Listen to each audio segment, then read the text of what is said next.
Shalom anak-anakku yang terkasih dalam nama Tuhan kita Yesus Kristus. Bersyukur hari ini kita boleh kembali lagi bersama-sama mengikuti ibadah chapel kita ya, Tuesday Chapel. Sebelum itu, yuk kita mau sama-sama siapkan hati dan pikiran kita. Kita mau bersama-sama menundukkan kepala, kita mengambil sikap saat teduh.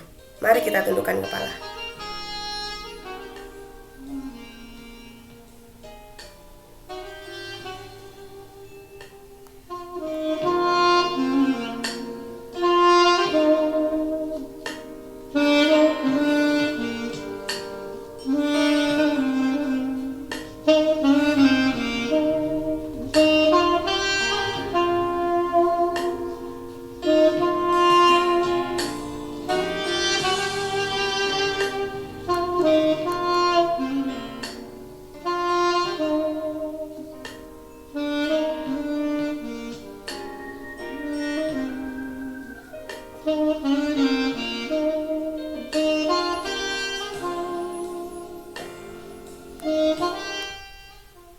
Amin.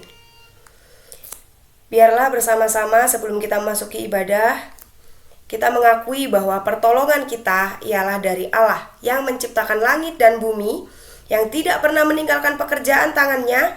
Kiranya turunlah atas kita sekalian sukacita dan damai sejahtera daripada Bapa, Tuhan kita Yesus Kristus, dan persekutuan Roh Kudus dari awal ibadah ini sampai akhirnya nanti. Amin. Sebelum kita memasuki ibadah, mari bersama-sama kita dengarkan panggilan beribadah yang terambil dari Yohanes 3 ayat 16-17. Beginilah firman Tuhan.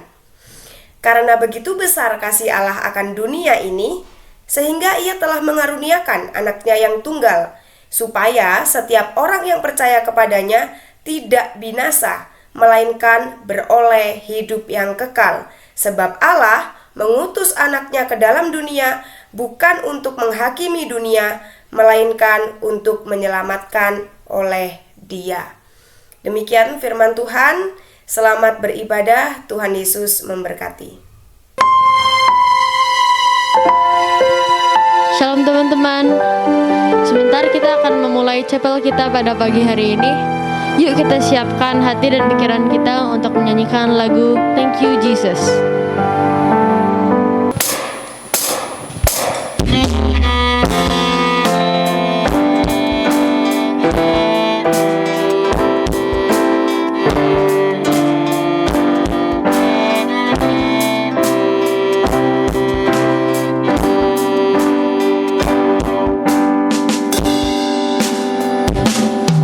I am here because of your grace.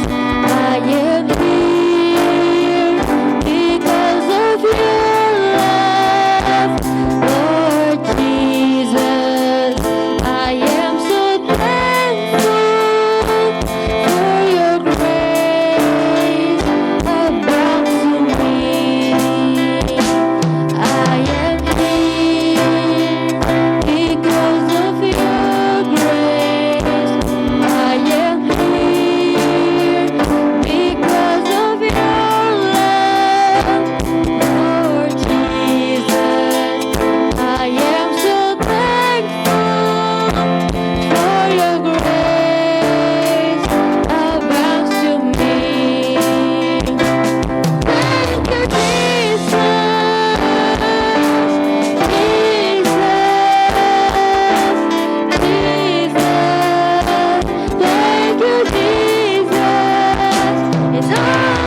kita mendengarkan firman Tuhan, mari kita nyanyikan lagu Sungguh Indah.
Teman-teman, mari kita berdoa.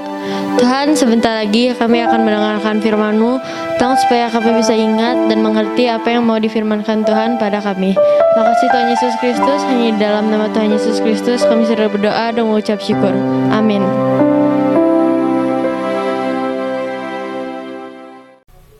Shalom, ketemu lagi sama Miss Dwi. Hari ini Miss Dwi akan menyampaikan firman Tuhan, tapi sebelum itu, yuk kita sama-sama lipat tangan, kita tutup mata, kita siapkan hati dan pikiran kita berdoa. Yuk, mari kita berdoa. Bapa dalam surga, sekali lagi kami datang ke hadirat Tuhan. Kami bersyukur untuk nafas yang masih Tuhan berikan, untuk segala anggota tubuh kami yang masih bisa kami gerakkan dan berfungsi dengan normal. Terima kasih untuk orang-orang di sekitar kami yang kami kasihi, yang masih ada bersama-sama dengan kami. Terima kasih buat teman-teman kami, terima kasih buat orang tua kami, terima kasih buat guru-guru kami ya Tuhan. Kami sungguh mengucap syukur karena Tuhan memberikan berkat yang begitu berlimpah kepada setiap kami. Tuhan Yesus, kami juga bersyukur karena hari ini Tuhan masih mengizinkan kami untuk boleh beribadah, ya Tutus de Chapel ya Tuhan. Kami bersyukur kalau hari ini kami boleh mendengarkan firman Tuhan, boleh memuji nama Tuhan. Sebentar lagi kami akan memulai Tuhan mendengarkan firman-Mu. Kiranya Tuhan sendiri yang boleh berbicara melalui hamba-Mu, gunakan mulut dan lidahnya sehingga apa yang disampaikan hanya sesuai dengan kehendak Tuhan saja. Kami juga berdoa buat kami masing-masing ya Tuhan, tolong bukakan hati dan pikiran kami sehingga kami boleh sungguh-sungguh ketika beribadah ya Tuhan, dan boleh mengerti apa yang Tuhan inginkan dalam kehidupan kami. Terima kasih Bapa dalam surga, inilah seru dan doa kami, hanya kami alaskan di dalam satu nama, yaitu Tuhan kami, Yesus Kristus. Amin. Nah, firman Tuhan kita hari ini terambil dari salah satu kitab Injil gitu ya. Di dalam Matius 5 ayat 38 sampai 48. Dan sebelum itu judul renungan kita hari ini adalah Extra Mile. Waduh, apa nih extra mile gitu ya? Kita mau bahas apa, Miss? Gitu ya. Kita akan sama-sama buka, yuk kita buka Alkitabnya. Matius pasal 5 ayat yang ke-38 sampai 48. Miss Dwi akan bacakan buat kita semua. Tapi berharap teman-teman semua ngikutin ya. Dibuka Alkitabnya, teman-teman semua ngikutin dari Alkitabnya masing-masing. Matius 5 ayat 38 sampai 48. Kamu telah mendengar firman bahwa mata ganti mata dan gigi ganti gigi. Tetapi aku berkata kepadamu, kata Tuhan Yesus ya, janganlah kamu melawan orang yang berbuat jahat kepadamu, melainkan siapapun yang menampar pipi kananmu, berilah juga kepadanya pipi kirimu. Dan kepada orang yang hendak mengadukan engkau karena mengingini bajumu, serahkanlah juga jubahmu. Dan siapapun yang memaksa engkau berjalan sejauh 1 mil, berjalanlah bersama dia sejauh 2 mil. Berilah kepada orang yang meminta kepadamu, dan janganlah menolak orang yang mau meminjam daripadamu. Kamu telah mendengar firman bahwa kasihilah sesamamu manusia dan bencilah musuhmu. Tetapi aku berkata kepadamu, kata Tuhan Yesus, kasihilah musuhmu dan berdoalah bagi mereka yang menganiaya kamu. Karena dengan demikianlah kamu menjadi anak-anak Bapamu yang di surga, dan menerbitkan matahari bagi orang yang jahat dan yang baik, dan menurunkan hujan bagi orang yang benar dan orang yang tidak benar. Apabila kamu mengasihi orang yang mengasihi kamu, apakah upahmu? Bukankah pemungut cukai juga berbuat demikian? Dan apabila kamu hanya memberi salam kepada saudara-saudaramu saja, apakah lebihnya daripada perbuatan orang lain? Bukankah orang yang tidak mengenal Allah pun juga berbuat demikian? Karena itu, haruslah kamu sempurna, sama seperti Bapamu yang di surga adalah sempurna. Demikianlah firman Tuhan. Nah, dari firman Tuhan hari ini ada 2 hal yang Miss Dwi garis bawahi gitu ya. Di ayat yang ke-39 dan juga di ayat yang ke-48. Yang di ayat 39 berbunyi demikian. Janganlah kamu melawan orang yang berbuat jahat kepadamu. Kemudian di ayat yang terakhir dikatakan, haruslah kamu sempurna, sama seperti Bapamu yang di surga adalah sempurna. Waduh, udah kayak pesulap Demian kita ya, dimintanya sempurna gitu ya. Waduh, gimana tuh sempurna sedangkan kita semua adalah manusia yang berdosa gitu ya. Nah, di dalam firman Tuhan hari ini ada 2 prinsip besar gitu ya yang akan kita bahas sebenarnya. Yang pertama adalah kasih. Kasih, kenapa kita ngomongin kasih? Ini sangat Kristen banget gitu ya kalau kita ngomongin soal kasih, karena orang Kristen ciri-cirinya salah satunya adalah kasih. Nah, kalau kasih kita akan bisa lihat dari 1 Korintus 13 ayat 4 sampai 8. 1 Korintus 13 ayat 4 sampai 8. Ini adalah definisi kasih yang diberikan oleh firman Tuhan gitu ya, yang khususnya ditulis oleh Rasul Paulus. Dikatakan demikian, kasih itu sabar, murah hati, tidak cemburu, tidak memegahkan diri, tidak sombong, ya, tidak melakukan yang tidak sopan, berarti sopan terus gitu ya. Tidak mencari keuntungan diri sendiri, tidak pemarah, tidak menyimpan kesalahan orang lain, dan dia tidak bersuka cita karena ketidakadilan, melainkan dia bersuka cita karena kebenaran. Dia menutupi segala sesuatu, percaya segala sesuatu, mengharapkan segala sesuatu, dan sabar menanggung segala sesuatu. Kasih itu tidak berkesudahan, walaupun nubuat akan berakhir, bahasa roh akan berhenti, pengetahuan akan lenyap, tetapi kasih tetap abadi. Nah, dari prinsip ini kita akan belajar bahwa yang namanya kasih berarti itu tadi yang disebutkan sama Rasul Paulus di kitab 1 Korintus. Jadi ada dua hal yang mesti digarisbawahi juga di dalam ayat tersebut, yaitu tidak menyimpan kesalahan orang lain dan tidak bersuka cita karena ketidakadilan, tetapi dia bersuka cita karena kebenaran. Nah, berarti ada prinsip kasih, ada prinsip keadilan juga dong di sini, betul ya? Nah, jadi prinsip yang kedua yang kita bahas adalah adil. Kenapa kita mau ngomongin adil gitu ya? Yang namanya keadilan pasti berkaitan sama yang namanya hukum. Dan hukum harus adil, gitu ya. Hukum yang sempurna, yang tidak berat sebelah, gitu ya. Kalau istilahnya mah tidak runcing ke bawah tapi tumpul ke atas, gitu ya. Yang namanya hukum harus sempurna. Mana yang salah, mana yang benar harus tepat, gitu. Tidak lebih berat atau tidak lebih ringan daripada perbuatan yang dia lakukan atau pelanggaran yang dia lakukan. Demikian juga bukan karena balas dendam. Nah, ini prinsip yang penting karena tadi di ayat yang ke 38 dikatakan, kamu telah mendengar firman, mata ganti mata, gigi ganti gigi, gitu ya. Nah, tetapi prinsip yang sebaliknya yang Tuhan ingin katakan kepada kita adalah yang namanya adil, yang namanya hukuman itu bukan karena balas dendam, bukan karena memuaskan emosi kita. Gitu. Kenapa? Karena di ayat selanjutnya yang tadi di ayat 39 dikatakan, janganlah kamu melawan orang yang berbuat jahat kepadamu, gitu. Tapi seringkali gitu ya, contohnya aja nih, misal dulu gitu ya, dulu kita yang punya kakak nih sering banget kan dijailin nih sama kakaknya, yang kan gitu kan, sama kokonya, sama cicinya, dijailin nih, jahil banget gitu ya. Dipercandain pertamanya, tapi lama-lama dibikin nangis gitu kan. Nah, terus pas kita udah punya adik atau kita punya teman, kita punya keponakan gitu ya, yang lebih kecil, kita tuh cenderung melakukan hal yang sama gitu, melakukan hal yang sama kepada adik kita, keponakan kita, atau orang atau yang teman kita gitu. Kenapa? Karena kita merasakan sudah pernah diperlakukan demikian. Contoh simpelnya gini aja ya, Miss Dwi itu sering banget digelitikin sama kakaknya Miss Dwi gitu ya waktu masih kecil. Nggak tahu kenapa itu kok kayak kebawa gitu ya, apa yang sudah dilakukan kakaknya Miss Dwi ke Miss Dwi itu Miss Dwi bawa ke dedeknya Miss Dwi. Jadi Miss Dwi sering tuh ngegelitikin dedek gitu ya waktu masih kecil gitu. Baru sadar juga nih, wah benar juga gitu ya. Kita cenderung melakukan ya hal yang sama yang kita terima kepada orang lain gitu. Dan sebenarnya kalau lebih ekstrimnya lagi gitu ya, kalau tadi masalah cuman masalah gelitik-gelitikin aja gitu ya, masih main-main. Tapi ada hal yang lebih ekstrim, yaitu apa? Balas dendam.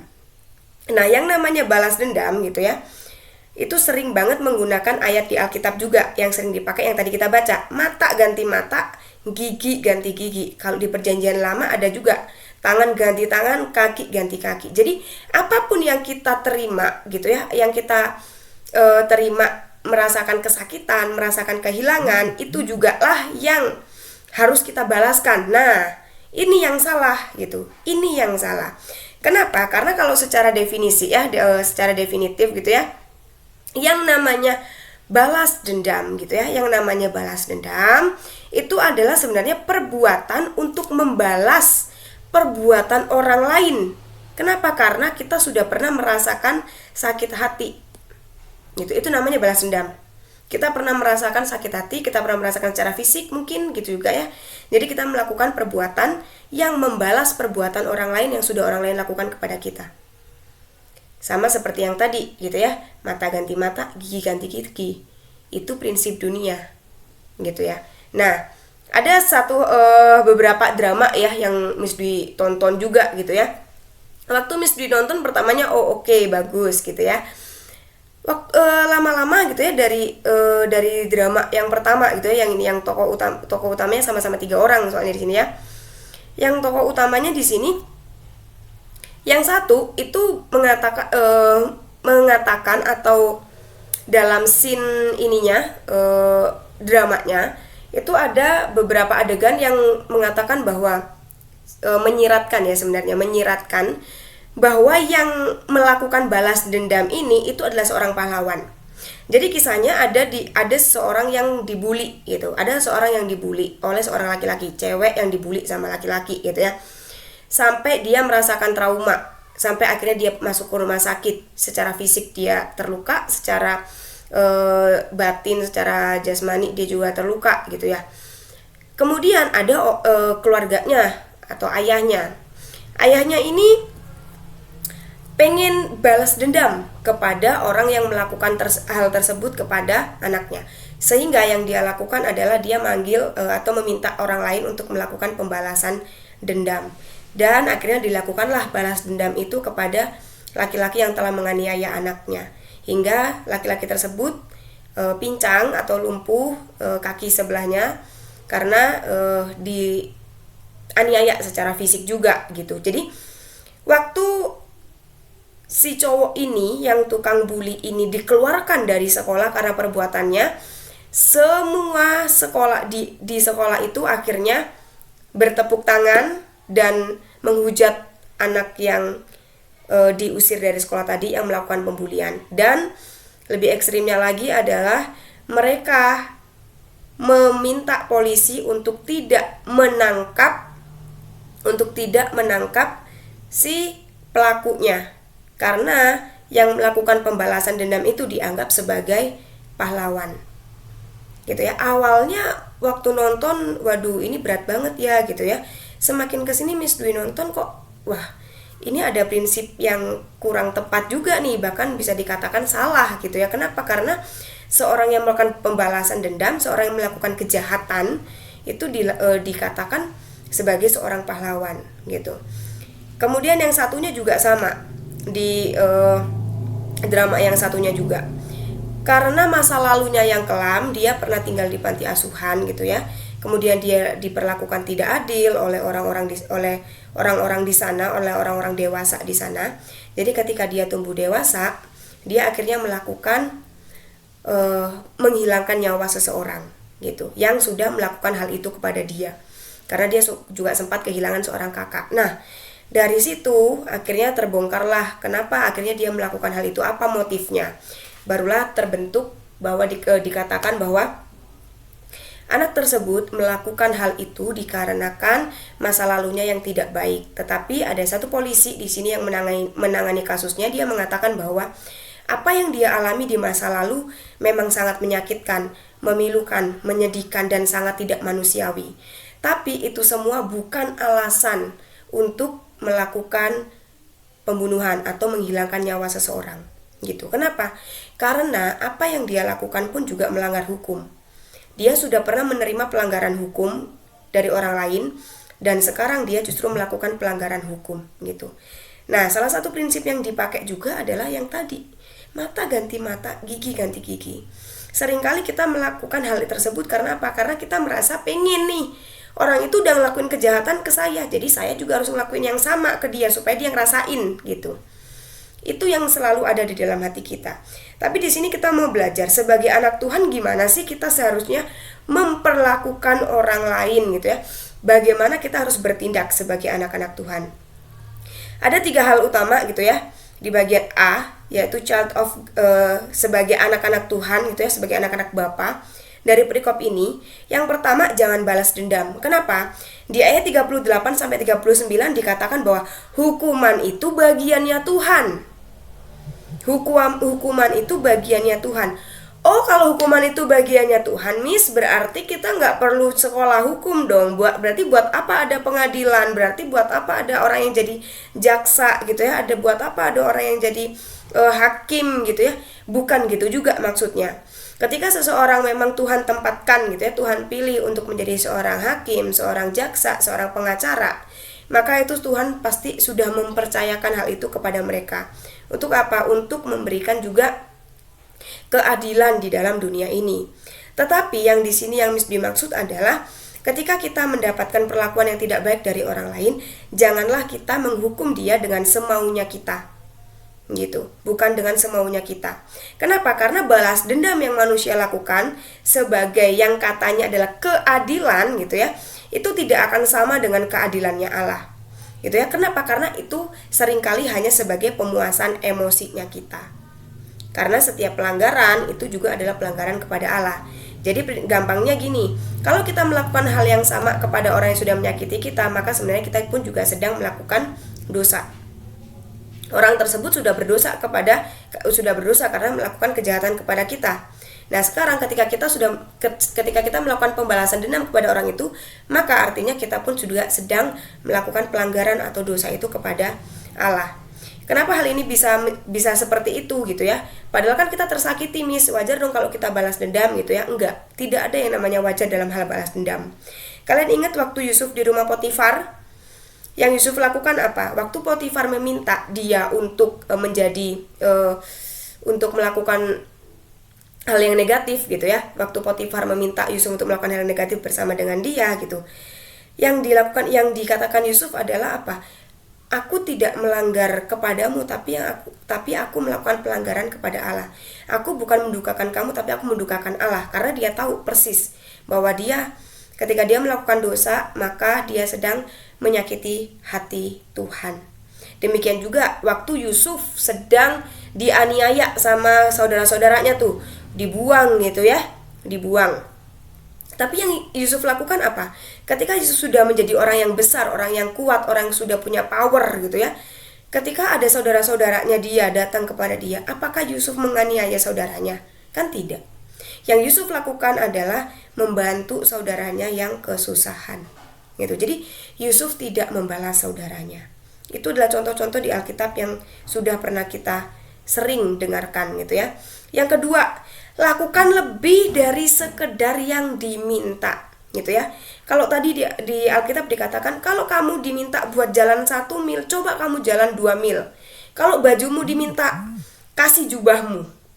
Nah, itu firman Tuhan gitu ya. Jadi kalau hukum di dunia ini mengajarkan kepada kita untuk minta hakmu dong, ambil hakmu, tuntut hakmu, kamu punya hak kok gitu ya.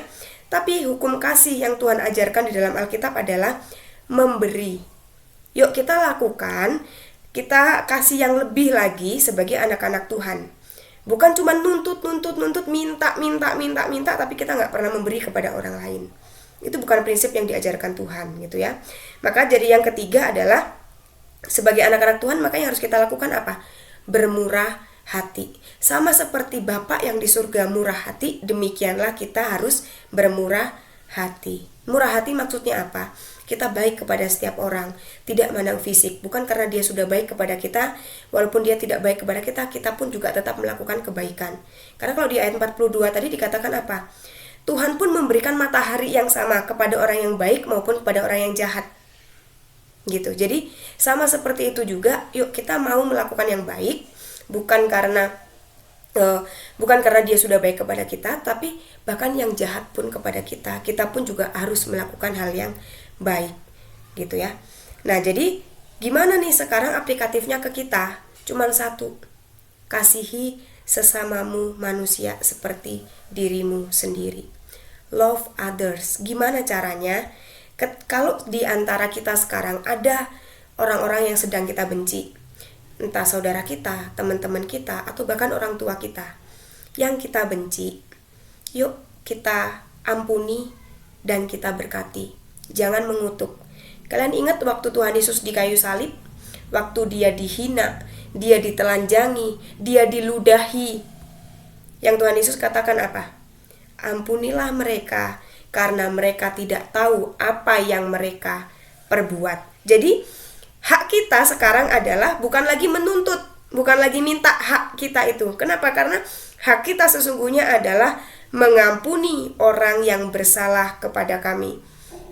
Kalau mengingat kata mengampuni, jadi teringat waktu doa Bapa kami ya. Sama seperti Tuhan telah mengampuni kita, maka demikianlah kita juga harus mengampuni orang lain. Gitu. Jadi balik lagi, forgive and bless. Ya, forgive and bless. Kemudian yang kedua, serve and give.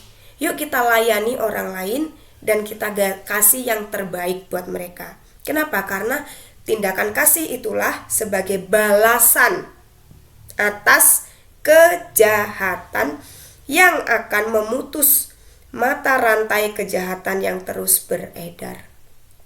Jadi, kalau yang namanya balas dendam itu nggak akan ada habisnya.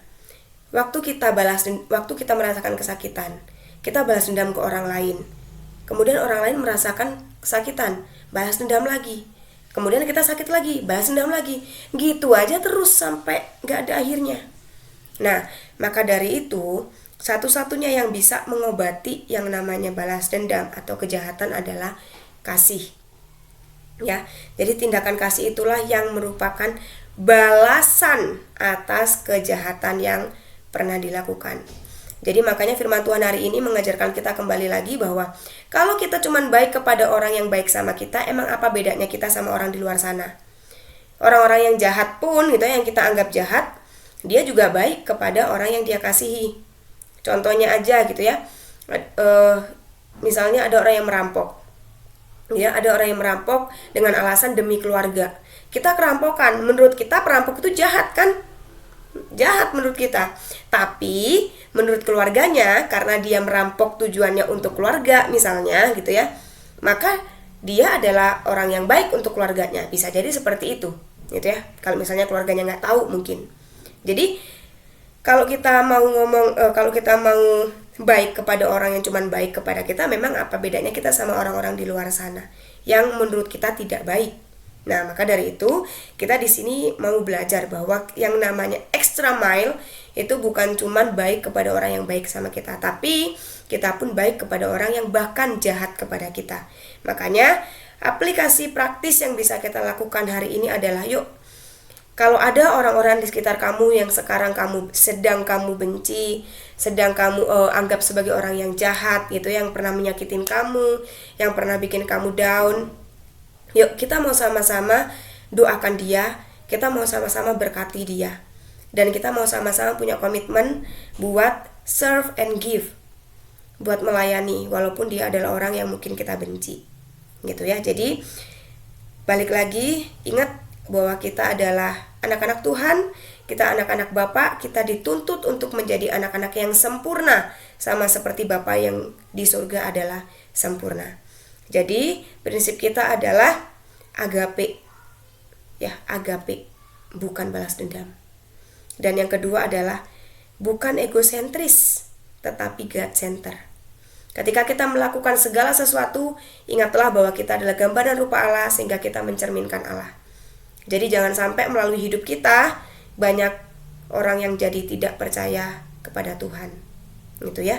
Jadi terakhir gitu ya, mari kita sama-sama ingat bahwa balas dendam hanya akan merusak keadilan Tuhan dan hanya akan menyebabkan pelanggaran terhadap kesucian Tuhan.